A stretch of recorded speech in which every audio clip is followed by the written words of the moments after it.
Good evening from New York. I'm Chris Hayes. Donald Trump loves nothing more than to start a crisis that he could then claim credit for solving. It's a go-to move of his, and today we got the latest example of this on the world stage.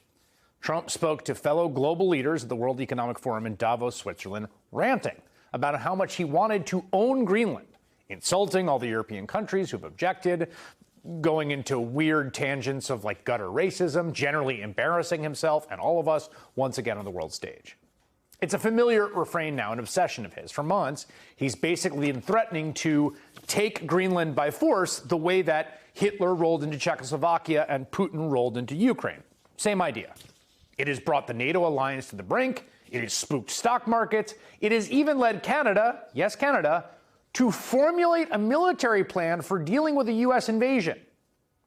Then today, having stared the united European opposition in the face, having seen the S&P stock index lose all its gains on the year in one day, having seen poll numbers that show 86 of Americans do not want to go to war over Greenland, Donald Trump started a walk back that ended in a total retreat. It started with one line in his speech that seemed unlike all the others. We probably won't get anything unless I decide to use excessive strength and force where we would be, frankly, unstoppable. But I won't do that. Okay? Now everyone's saying, oh, good. That's probably the biggest statement I made because people thought I would use force. I don't have to use force. I don't want to use force. I won't use force. Okay. Again, this is Donald Trump speaking, so, should you listen to him? It was, of course, a sentiment belied by everything else he said in his speech and almost everything else his administration has said about Greenland in recent weeks. On Monday, just to cite one example, the Department of Defense was posting AI photos of American soldiers and bombers invading a snowy mountainous land. On Tuesday, when a reporter asked what lengths he would go to acquire Greenland, he said, "You'll find out." And then shortly after that speech today, Trump took to social media to announce full retreat. Quote, "Based upon a very productive meeting that I've had with the Secretary General of NATO, Mark Rutte, we have formed the framework of a future deal with respect to Greenland and, in fact, the entire Arctic region. Based upon this understanding, I will not be imposing the tariffs that were scheduled to go into effect on February 1st. Additional discussions are being held concerning the Golden Dome as it pertains to Greenland." I forgot about that part. "Further information will be made available as discussions progress." What does that mean? I don't know. Honestly, I think it's pretty clear Trump doesn't either. Well, we have a concept of a deal. I think it's going to be a very good deal for the United States, also for them. And we're going to work together on something having to do with the Arctic as a whole, but also Greenland. And it has to do with the security, great security, strong security, and other things. That's Trump earlier in an interview with CNBC at Davos. So it's a concept of a framework of a future deal, and it does not sound like Trump is getting Greenland. He's getting talks about Arctic security. In return, he is not waging a trade war on Europe this time and apparently not going to invade Greenland. Now, what happened, and again, we've been through this cycle a few times, markets rallied on that news, people breathed a sigh of relief, and who could blame them? That's not how the day started, right? Trump did himself no favors today. He gave an hour-long rant in which he blasted NATO while repeatedly confusing, and this is really key, Greenland with Iceland. Until the last few days when I told them about Iceland, they loved me. They called me daddy, right, last time. A very smart man said, he's our daddy. He's running it. I was like running it. I went from running it to being a terrible human being. But now what I'm asking for is a piece of ice, cold and poorly located, that can play a vital role in world peace and world protection. I don't know that they'd be there for us. They're not there for us on Iceland, that I can tell you. I mean, our stock market took the first dip yesterday because of Iceland. So Iceland's already cost us a lot of money. What are you talking about? When a reporter noted how Trump misspoke, White House Press Secretary Caroline Leavitt responded to her on social media, "No, he didn't. His written remarks referred to Greenland as a piece of ice because that's what it is." Leavitt included a shot of an iceberg that she apparently found when Googling Greenland. Well done. That was the culmination of a humiliating week for the U.S. in Davos. On Tuesday night, Commerce Secretary Howard Lutnick was heckled at a World Economic Forum dinner in Davos, with European Central Bank President Christine Lagarde walking out during his speech. That dinner was reportedly called off before dessert. The Commerce Department's only response was, quote, only one person booed, and it was Al Gore, which, if true, good for him.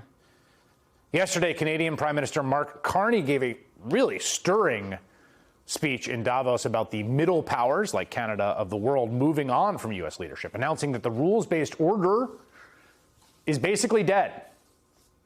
Multiple EU nations moved troops to Greenland in recent days, making it clear to Trump that an attack on the island would be an attack on all of Europe. And just before Trump's speech today, European lawmakers agreed to indefinitely freeze the trade agreement that Trump had struck with them last summer. In other words, Europe pushed back and called Trump's bluff. And he was isolated and humiliated, and on a dime, he backed down from only America can protect Greenland, and I need to have it psychologically because I want to feel big, to let's have great talks on Greenland.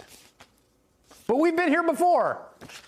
Like I said at the top, this is a pattern. We saw it last year. Trump announced his arbitrary tariffs on the entire world, including uninhabited islands, remember? So-called Liberation Day. Markets tanked. People panicked. Trump met resistance, both at home and abroad. He kept delaying the date when the tariffs would kick in. He started lowering his arbitrary tax rates on individual countries, essentially negotiating with himself. And his tendency to back down under pressure on tariffs even earned him the nickname on Wall Street, Taco, as in Trump always chickens out. That was called the taco trade. What we know from experience is Trump will push as far and as hard as he can until he meets resistance. He doesn't understand consent. He will just do what he can to people until he meets some force resisting him. And it's okay, I think, to breathe a sigh of relief today. But when you zoom out, it's a toxic and dangerous cycle.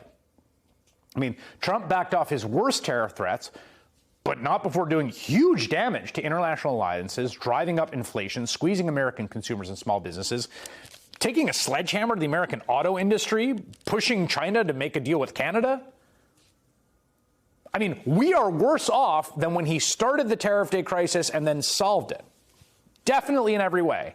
So backing off the worst case scenario isn't hardly comforting. Now we find ourselves in the same situation. Okay, we're not going to have a war of conquest in Greenland in which young American service members are shooting and killing Danes for some reason, and Danes and shooting or killing American service members so that we can steal a piece of land that is not ours. Phew. But this whole screechingly stupid affair has fundamentally altered, and some would say, I think rightly destroyed, the American-led rules-based global order that's held since World War II. The fundamental lesson here is that the crisis isn't over until Donald Trump's regime is no longer in power, because he will keep pushing every day for whatever he can get away with. And really, honestly, whatever. Be imaginative when you think about what that could be. He will do that until he's really opposed, which means you have to have unified resistance on the other side. And I think if there's one silver lining from this whole despicable mess, global leaders now understand that in a similar way that it took a while for American institutions to grasp, and some still haven't. You cannot just price in that he will back down on his own, because sometimes he does go all the way. Like after he lost the 2020 election and called it rigged, and many people who should have known better said, what's the harm in humoring him? The harm was that he tried to violently overthrow the United States government because his self-serving lies didn't meet enough resistance. If Donald Trump thinks he can get away with it, he will do it. Ask E. Jean Carroll. When he is at his most reckless, the only check on his power at home and abroad is total, constant, eternal vigilance.